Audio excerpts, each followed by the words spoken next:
সালাফি মুভমেন্টের মৌলিক দুটা সমস্যা। একটা সমস্যা হলো যে এরা কি করেছে, এদের আকীদা বিশ্বাসে আল্লাহ তাআলা দেহবাদী আকীদা। নগদ মিথ্যা, ভুল কথা, এটি মিথ্যা কথা। অতএব আকীদার ক্ষেত্রে যদি কেউ মানহাজে সালাফিকে অনুসরণ না করে তাহলে সে পথভ্রষ্ট হয়ে যাবে, তার কোনো উপায় নাই, কোনো উপায় নাই। সালাফি হওয়া ছাড়া তো কোনো উপায় নাই।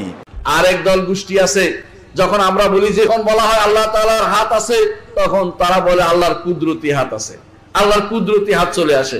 যখন আমরা বলি কোরআন এবং সুন্নাহ আল্লাহর জন্য হাদিসে পা সাব্যস্ত করা হয়েছে, তখন তারা বলে কুদরতি পা।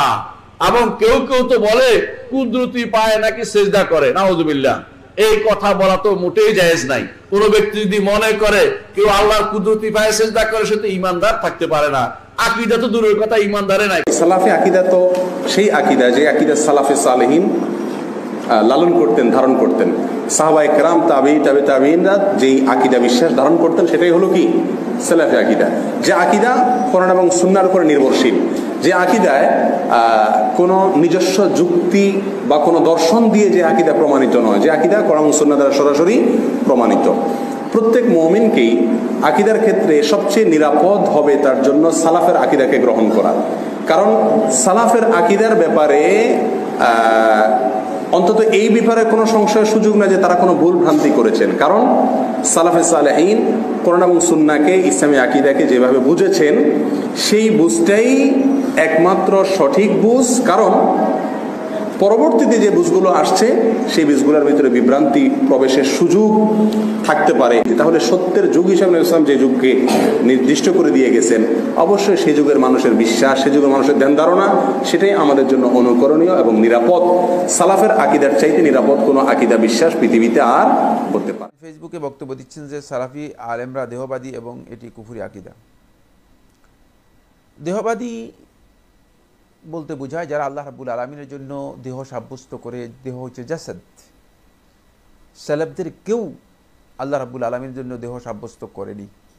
সুতরাং সালাফি আলেমদের বিপক্ষে যারা এই দেহবাদী এই বক্তব্য দিয়ে যাচ্ছেন, তারা উদ্দেশ্য প্রণোদিতভাবে সালাফি আলেমদেরকে মানুষের কাছে হেয় করার জন্য, অথবা মানুষের কাছে তাদের বক্তব্যকে যাতে করে বিকৃত করা যায়, অগ্রহণযোগ্য করে দেওয়া যায়, এবং মানুষদেরকে সালাফি আলেমদের থেকে বিচ্যুত করা যায়, এই কূটকৌশল করে তারা এই বক্তব্য দিচ্ছেন। এটি যে কুফরি আকীদা, এই ব্যাপারে সালফে সালেহিনগণ একমত। সালফে সালেহিনগণ আল্লাহ রাব্বুল আলামিনের দেহ সাব্যস্ত করেন নেই। পৃথিবীর কোনো আলেম, মানে সালাফদের মধ্যে এমন কোনো আলেম নেই যিনি বলেছেন যে আল্লাহ রাব্বুল আলামিনের জাসাদ বা দেহ সাব্যস্ত হয়েছে। আল্লাহ রাব্বুল আলামিনের কোনো অবয়ব কেউ সাব্যস্ত করেনি পৃথিবীতে। সুতরাং যিনি এই বক্তব্য দিয়েছেন তিনি পথভ্রষ্ট, বিভ্রান্ত, এবং তিনি এর মাধ্যমে সালফে সালেহিনের মানহাজকে কলঙ্কিত করার অপচেষ্টা করে যাচ্ছেন। সালাফদের মধ্যে কেউ দেহবাদী ছিলেন না, প্রশ্নই আসে না। কিন্তু আল্লাহ রাব্বুল আলামিনের সিফাত আল-জাতিয়্যা আল-খাবারিয়্যা যেগুলো আছে, আল্লাহ রাব্বুল আলামিনের জাতের ব্যাপারে আল্লাহ সুবহানাহু ওয়া তাআলা কোরআনে কারীমের মধ্যে অথবা হাদিসের মধ্যে রাসূলুল্লাহ সাল্লাল্লাহু আলাইহি ওয়াসাল্লাম যেই সিফাত আল্লাহ তাআলার জন্য সাব্যস্ত করেছেন, আল্লাহ তাআলা যেটা আল্লাহর জন্য সাব্যস্ত করেছেন, সেটা আল্লাহ রাব্বুল আলামিনের জন্য যেভাবে আছে সেভাবে সাব্যস্ত করা, এটা হচ্ছে সালাফদের মানহাজ। সালাফদের মানহাজ, এটি দীর্ঘ একটি বক্তব্যের বিষয়। এটা মানে এই সংক্ষিপ্ত আলোচনার মধ্যে আমরা বলতে পারবো না। সেক্ষেত্রে সালফে সালেহিনগণ কল্পিত অথবা মানে চিহ্নিত অথবা আপনার দৃশ্যমান কোনো অবয়বকে সাব্যস্ত কখনো করে না, কখনো সাব্যস্ত করে না, মিথ্যা কথা।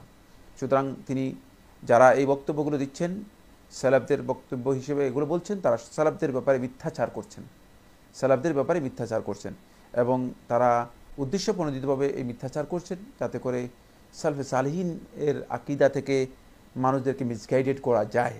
এবং এই ধরনের লোক আছে, পথভ্রষ্ট লোক পৃথিবীতে অনেক। আমি অনুরোধ করব আপনারা এই বিষয়গুলো, সালফে সালেহিন আকীদার বিষয়গুলো জেনে নেওয়ার জন্য চেষ্টা করুন।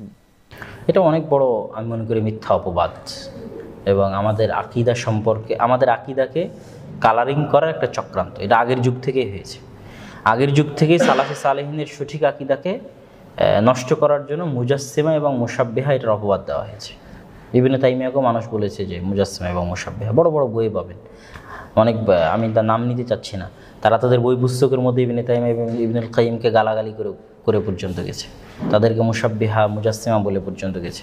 এটা আসলে সঠিক আকীদাকে দমানোর একটা ব্ল্যাকমেইলিং সিস্টেম, মানুষকে ব্ল্যাকমেইল করা যায় না, এরা দেহবাদী আকীদায় বিশ্বাসী, সঠিক আকীদা তাকে দমানোর জন্য। আল্লাহ সম্পর্কে আমাদের সঠিক আকীদা কি হয়? আল্লাহ সুবহানাহু ওয়া তাআলা সম্পর্কে আমাদের সঠিক আকীদা হলো লাইসা কামিসলিহি শাইউন ওয়া হুয়াস সামিউল বাসীর।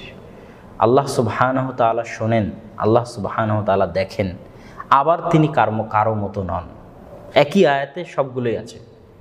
একই আয়াতের মধ্যে আল্লাহ বলতেছে আল্লাহ দেখেন এবং আল্লাহ শোনেন, আবার একই আয়াতে আল্লাহ সুবহানাহু ওয়া তাআলা বলতেছে আল্লাহ সুবহানাহু ওয়া তাআলা কারো মতো নন। আবার আল্লাহ সুবহানাহু ওয়া তাআলা একই শব্দ আস-সামি আল বাসীর, এই একই শব্দ আল্লাহ মানুষের ক্ষেত্রে প্রয়োগ করেছে। কোরআনের মধ্যে সূরা দাহরে আল্লাহ সুবহানাহু ওয়া তাআলা বলেছে যে আমি মানুষের কি করেছি, সামিআম বাসীরা, আমি মানুষের দৃষ্টি শক্তি দিয়েছি, মানুষের শ্রবণ শক্তি দিয়েছি, একদম সেম শব্দ। যদি একটু পরিবর্তন হতো তাও না বলতাম যে এটা আল্লাহর জন্য আর এটা মানুষের জন্য। সেম শব্দ আল্লাহ নিজের জন্য ব্যবহার করেছে, সেম শব্দ আল্লাহ মানুষের জন্য ব্যবহার করেছে। সেটা কি, যে আমি মানুষের শ্রবণ শক্তি দিয়েছি, দৃষ্টি শক্তি দিয়েছি, আর আল্লাহ সুবহানাহু ওয়া তাআলা নিজের জন্য বলেছেন যে তার শ্রবণ শক্তি আছে, তার দৃষ্টি শক্তি আছে। তাহলে দুটোর মধ্যে পার্থক্যটা কি? লাইসা কামিসলিহি শাইউন, আল্লাহ সুবহানাহু ওয়া তাআলার শ্রবণ শক্তি এবং দৃষ্টি শক্তি কারো মতো নয়। এটাই হলো আকীদার সবচেয়ে ক্লিয়ার পয়েন্ট। আল্লাহ এবং আল্লাহ রাসূল, এখানে একটা বিষয় মাথায় রাখতে হবে যে আল্লাহ সুবহানাহু ওয়া তাআলা গায়েব মানে অদৃশ্য, আর আমরা অদৃশ্য সম্পর্কে কিছু জানি না। অতটুকুই জানি যতটুকু আল্লাহ এবং আল্লাহ রাসূল জানিয়েছেন। তো এই জন্য এই জায়গাতে আমাদের বিবেককে দৌড়ানো বা বিবেককে কাজে লাগানো এটা অনেক বড় ভুল। আকীদার বিষয়গুলোকে বিবেককে কাজে লাগানো, এই জন্য আমি যুক্তিভিত্তিক নাস্তিকদের জবাবমূলক যে বইগুলো আছে, এই বইগুলো কিছু সময়ের জন্য ফলপ্রসূ কিন্তু দীর্ঘস্থায়ী খারাপ প্রভাব বিস্তারকারী। কেন, যখনই আমি সব কিছুকে যুক্তি দিয়ে প্রমাণ করতে যাব, একটা সময় অনেক এমন কিছু আসবে যেটা আমি যুক্তি দিয়ে প্রমাণ করতে পারবো না। এটা অনেক সময় সম্ভব নয়, এবং এই কারণেই কিন্তু আকীদার বিকৃতি ঘটেছে। আমাদেরকে প্রথমত বিশ্বাস করতে হবে যে আমাদের চোখের একটা সীমা আছে, দেখার দৃষ্টিশক্তির আমাদের সীমা আছে না নাই? সীমা না থাকলে চশমা, যে আঙ্কেল চশমা পরে আছে, আপনি চশমা পরে আছেন, দেয়ালের ওই পাশে আমরা দেখি না। যদি সীমা না থাকতো, মাপ না থাকতো যে এটা এত পাওয়ার, মাইনাস প্লাস, তাহলে কিন্তু আমাদের চশমা লাগতো না। আমাদের সীমা আছে। ঠিক আমাদের শ্রবণ শক্তির সীমা আছে। এখনই কানে কানে আপনারা দুইজন কথা বললে আমি শুনতে পাবো না। তো যেহেতু আমাদের সব কিছুর সীমা আছে, মানে আমাদের বিবেকেরও সীমা আছে। আমরা সবসময় কোন জায়গায় ভুল করি, আমরা মনে করি আমরা সব জানতাম। কেন আমি জানতে পারবো না, কেন যুক্তিতে টিকবে না, এই জিনিসটা বিশ্বাস করাই তো ভুল। প্রথমত আপনার নিজের অপূর্ণাঙ্গতা, আপনার নিজের অযোগ্যতা, আপনার নিজের কমতি বিশ্বাস করতে হবে যে আপনি মাখলুক, আপনি সৃষ্টিজীব। মায়ের পেট থেকে যখন হয়েছিলেন তখন আল্লাহ মায়ের বুকে ঝর্ণাধারা, দুধের ঝর্ণাধারা প্রবাহিত না করলে কেউ আপনাকে পৃথিবীতে রিজিক দিতে পারতো না। মানুষ অনেক দুর্বল, ইন্নাল ইনসানা খুলিকা হালুয়া, আল্লাহ মানুষকে দুর্বল করে সৃষ্টি করেছে। এখনই আমরা প্যারালাইজড হয়ে যেতে পারি, এখনই বিছানায় পড়তে পারি। আমাদের সব কিছুই সীমাবদ্ধ, আমাদের বিবেকও সীমাবদ্ধ। সুতরাং আমাদের বিবেককে আল্লাহ ক্ষমতা দেয়নি যে আমরা গায়েবের সব কিছু যুক্তিতর্ক দিয়ে প্রমাণ করব, অসম্ভব। বরং আমাদের জন্য নিরাপদ ওয়ে, সেফ ওয়ে কোনটা, যা মা ক্বালা আল্লাহ ওয়া মা ক্বালা রাসূলুহু, আল্লাহ যা বলেছে, আল্লাহর রাসূল যা বলেছে, সেটা চোখ বন্ধ করে মেনে নেওয়া। সামি'না ওয়া আতা'না, শুনলাম আর মানলাম। আর এটাই কিন্তু মুসলিম উম্মার বৈশিষ্ট্য। ومن أحسن قولا ممن دعا إلى الله وعمل صالحا وقال إنني من المسلمين